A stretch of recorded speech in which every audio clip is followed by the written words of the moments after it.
Okay, एक methods, हमने एक टॉपिक पढ़ा था मेथड्स एंड फंक्शंस का, जिसमें हम आर्ग्यूमेंट में कोई भी वेरिएबल पास करवा सकते हैं मेथड में, ऐसे ही देखा था हमने। Yes yes. सिमिलरली अगर मैं एक एरे को मेथड में पास करना चाहूँ, so we can pass an array as an argument to method as well, मतलब हम पूरे के पूरे एरे को भी मेथड में पास कर सकते हैं। लेट्स से मैंने यहाँ पे मेन में एक एरे डिक्लेयर की है, इसको इनिशियलाइज भी करवा दिया मैंने, ठीक है, A2, और इसको मैंने वैल्यूज भी असाइन कर दी। अब मैं चाह रही हूँ कि मैं इस एरे को प्रिंट कैसे करवाऊँ, किसी मेथड के थ्रू।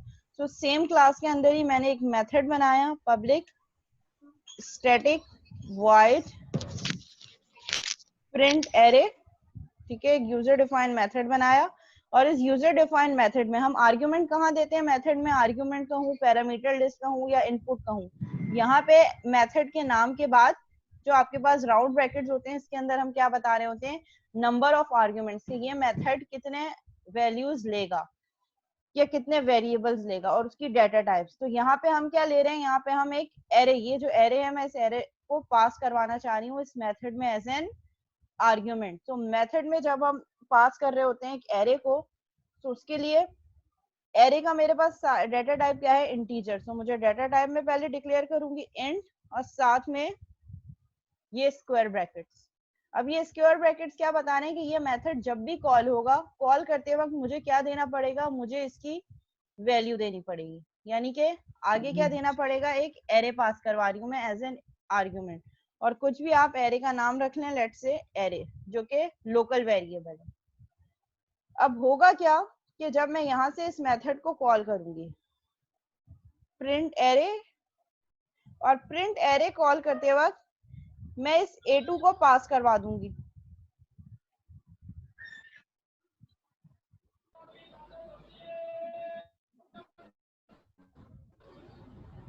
ठीक है, और यहाँ पे इसको पास करवाते वक्त जब मैंने कोई वैल्यू नहीं दी, तो ये मुझे एरर शो कर रहा है, there is no argument given that. It means कि जो यहाँ पे मैंने नंबर ऑफ आर्ग्यूमेंट्स बताए हैं, that should be pass from when calling this method. तो मैं यहाँ पे क्या पास कर दूंगी, A2, यानी कि यहाँ पे जैसे हम वहां पे वेरिएबल पास करते थे, वेरिएबल का नाम, यहाँ पे हम सिर्फ और सिर्फ एरे का नाम पास कर देंगे।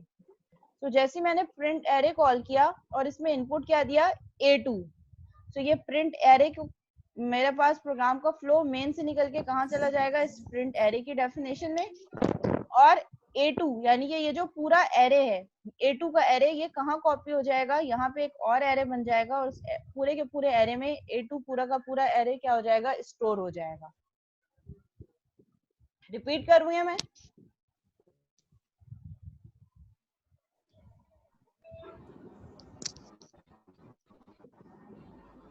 जी क्लास, हम यहाँ पे क्या डिस्कस कर रहे हैं, जैसे हम सिंपल वेरिएबल्स को मेथड में पास करवाते हैं, उसी तरह मैं क्या कर रही हूँ, मैं एक पूरी की पूरी एरे को एज एन आर्ग्यूमेंट पास करवा रही हूँ एक मेथड को।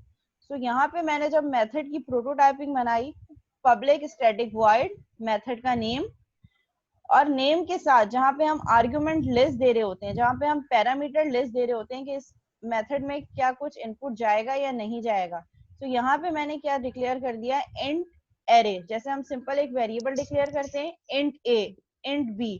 अब यहाँ पे मुझे एरे पास करना है, सो एरे पास,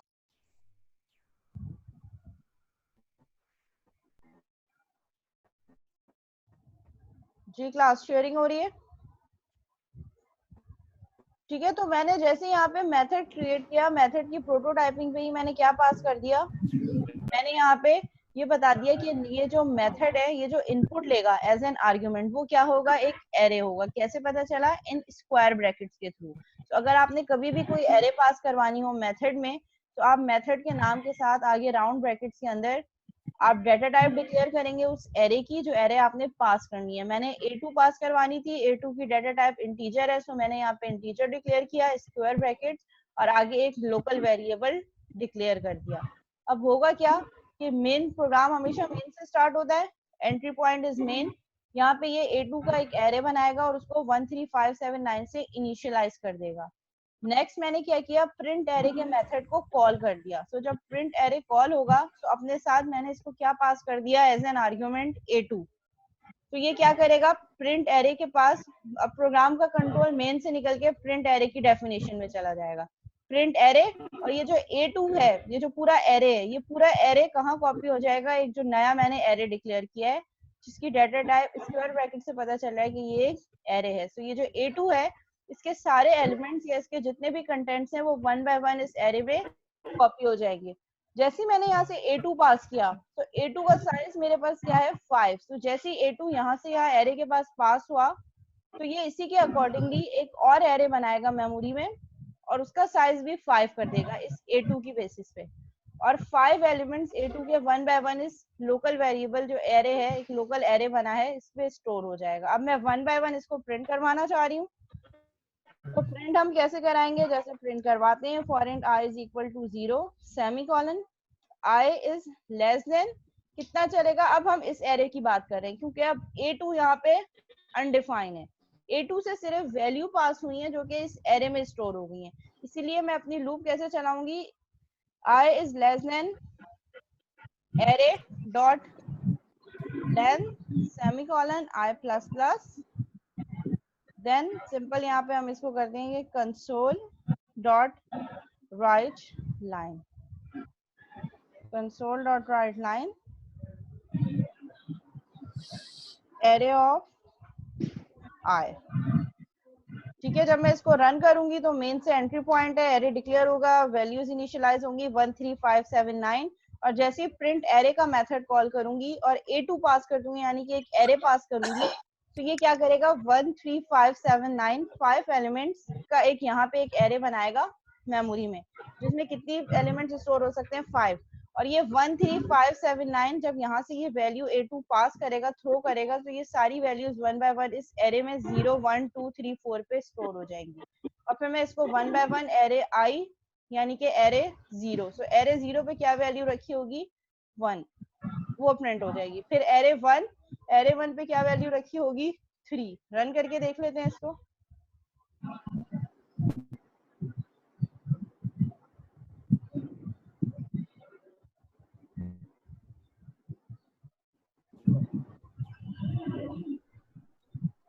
ठीक है, इसने मुझे इस मेथड से, प्रिंट एरे के मेथड ने ये सारी वैल्यूज प्रिंट कर दी। हालांकि ये एरे मैंने यहाँ पे डिक्लेयर भी नहीं किया। इस एरे को मैंने कहा इनिशियलाइज करा है मेन में इनिशियलाइज करा, मेथड में पास करा एज एन आर्ग्यूमेंट, और इस मेथड की बॉडी के अंदर मैंने इसको प्रिंट करवा दिया। तो ये मेथड की बॉडी के अंदर ये प्रिंट हो गया। क्लियर है यहाँ तक?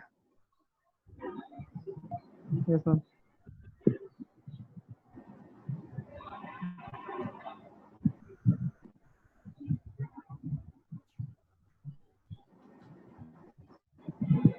मैम लेकिन हम इसमें इनपुट लेना चाहें, मतलब मेथड कॉल करा के इनपुट लेना चाहें।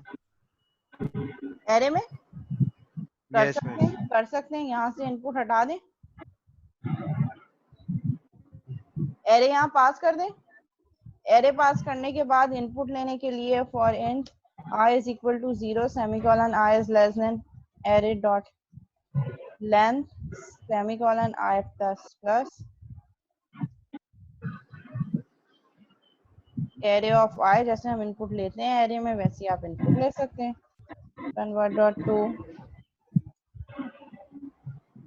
int 32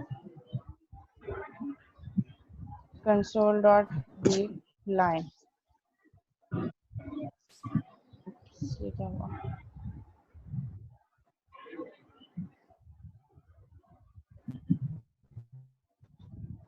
console dot read line. ठीक है, जैसे हम एरे में इनपुट लेते हैं आप ऐसे इनपुट ले लें मेथड में ही। बस यहाँ पे आपने सिर्फ एरे डिक्लेयर की और डिक्लेयर करके पास कर दी। तो ये क्या करेगा, सिर्फ 5 स्पेसेस जो है वो इस एरे के लिए जाके बना देगा, वैल्यू कुछ पास नहीं करेगा क्योंकि एरे में मैंने वैल्यूज स्टोर ही नहीं करवाई।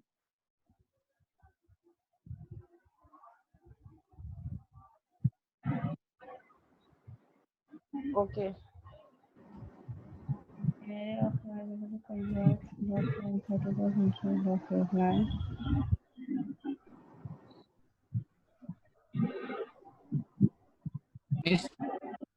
इनपुट तो मेन से लेंगे ना? जरूरी नहीं है, it's up to you as a programmer, आपके पास फ्लेक्सिबिलिटी है, आप मेन से लेना चाहें आप मेन से इनपुट लेके पास कर दें कि इनपुट मेन में लें और प्रिंट मेथड से हो। अगर आप इनपुट भी मेथड से लेना चाह रहे हैं तो आप पूरा का पूरा एरे डिक्लेयर करके पास कर दें। दोनों तरीके हो सकते हैं। मैंने तो मेन से ही वैल्यूज लेकर पास की थी, वो एक क्वेश्चन आया कि अगर आप मेथड में लेना चाहें तो फिर मैंने वो भी अपडेट करके बता दिया। ठीक है, आप ये भी कर सकते हैं जैसे मैंने यहाँ पे। और मिस ये मेन में स्ट्रिंग के आगे स्क्वायर ब्रैकेट्स क्यों होते हैं? मेन में क्योंकि जब हम बाय डिफॉल्ट ये मेथड क्या कॉल हो रहा होता है, जब हम रन करते हैं अपने कोड को तो बाय डिफॉल्ट मेन का मेथड कॉल हो रहा होता है, तो हम ये अज्यूम कर रहे होते हैं कि जो आर्गुमेंट्स हमारे पास पास हो रहे हैं वो स्ट्रिंग डाटा टाइप के, मींस बाय डिफॉल्ट स्ट्रिंग में हर डाटा टाइप आ जाती है। अगर मैं 1 को भी डबल कोट में करूँ तो वो स्ट्रिंग है। तो ये बाय डिफॉल्ट इसका फॉर्मेट है कि मेन मेथड जब कॉल हो रहा है तो अपने साथ एक स्ट्रिंग आर्गुमेंट जैसे an इनपुट लेकर आ रहा है। अच्छा, मैं यहाँ पे क्या करती हूँ, int size is equal to a2 dot length. ठीक है, यहाँ पे मैंने क्या किया, a2 डॉट लेंथ का मेंबर फंक्शन यूज किया। ये मेंबर फंक्शन क्या करेगा, a2 की लेंथ उठाएगा जो कि 5 है और उसको साइज में स्टोर कर देगा। सिमिलरली मैं यहाँ पे एरे को इनपुट ले लेती हूँ, for int i is equal to 0 semicolon i is less than size. अब ये a2 डॉट लेंथ का मेथड बार बार यूज करने की जरूरत नहीं है, एक दफा मैंने कॉल कर दिया, उसकी वैल्यू साइज में रख दी, तो मैं यहाँ पे डायरेक्ट साइज का वेरिएबल यूज कर सकती हूँ, i is less than size i plus plus.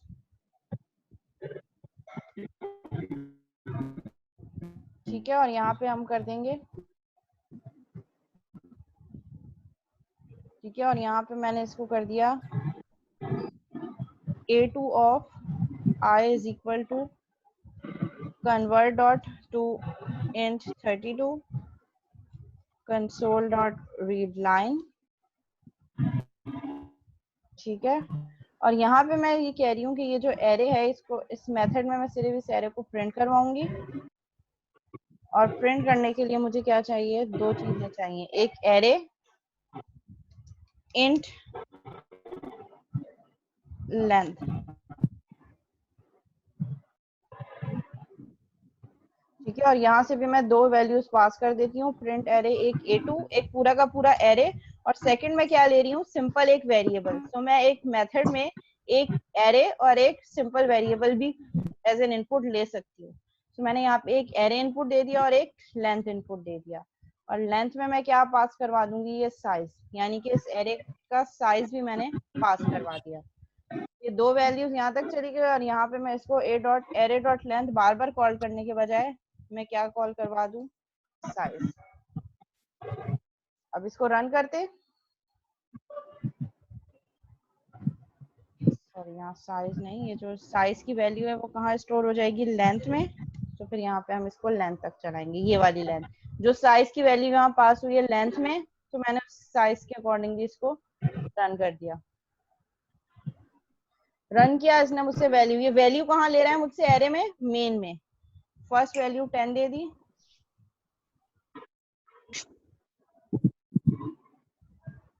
Second value 20 they the, 30,